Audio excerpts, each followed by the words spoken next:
What to do with all this? Offices all over the world have been mostly deserted for months, and Cardiff is no exception.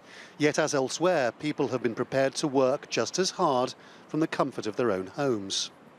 Phil Jardine is a partner in a law firm which put most of its 150 staff on home working in March. It's been a revelation to him and has altered the way he sees his business in the future.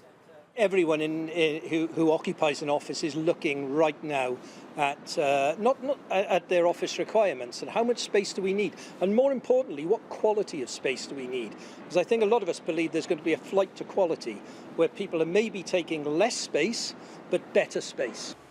All sorts of business leaders have been saying they're now thinking about spending less on office rents and more on their employees.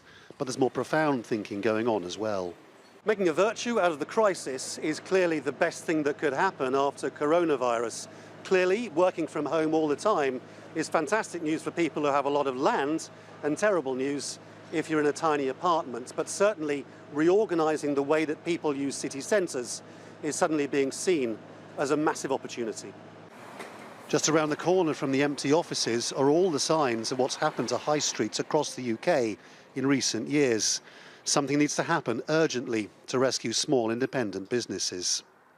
Wales's First Minister had the idea to keep a full third of the workforce on rotation at home permanently, partly on the grounds that it spreads the money around cities far more successfully than making most people come into the centre every single day.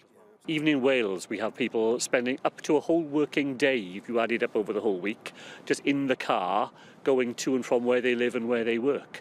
And if we can make some inroads into that, then it's much more than economics. It is about the environment, it is about quality of life, it is about making places where people live more important to them economically, socially and environmentally.